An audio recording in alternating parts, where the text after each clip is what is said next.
अस्सलाम वालेकुम major aliens. आज मैंने केम वीडियो बनाना है जिसमें मैं रोलिंग 40 mg के बारे में आप लोगों को तफसीलन बात बतानी है। रोलिंग कैप्सूल ये किस चीज़ के लिए होती है, ये किस फार्मेट की है, इसकी रिटेल क्या है, मैंने ये तफसीलन आपको बतानी है।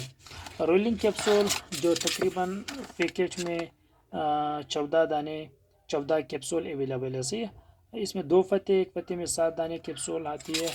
इट मीन्स के पूरा पैकेट में कितना दाने, 14 दाने कैप्सूल हो गए। सी इसका जो रिटेल इन पाकिस्तान में वो है 344 रुपये, तकरीबन 14 कैप्सूल मिल सकती है बसानी। ये हाईक्यू फार्मा का है, ये रोलिंग नाम से जाना जाता है।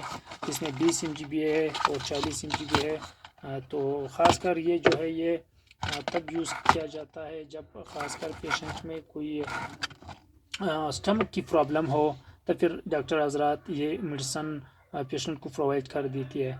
इसका जो फार्मूला है वो ओमेफ्राजोल है।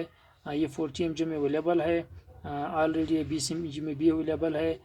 ये तब डॉक्टर हजरात पेशेंट को प्रोवाइड कर देते हैं जब पेशेंट की स्टमक मैदे की तकलीफ़ हो, जलन हो, या मसलन कोई ऐसा प्रॉब्लम हो कि वो गैस हो, तेज़ाबियत हो, तब फिर डॉक्टर हजरात ये ओमेफ्राजोल उसको प्रोवाइड कर देते हैं। सही, ख़ासकर ये मेडिसन आपने एहतियातन आपने डॉक्टर की इजाज़त के मुताबिक आपने इसको यूज़ करनी है।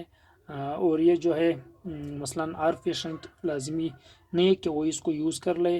आप लोगों ने तब इसको यूज़ करनी है जब आप में स्टमक डिजीज़ मसला हो या स्टमक की बीमारी हो, तब फिर आप इसको यूज़ कर सकते हो।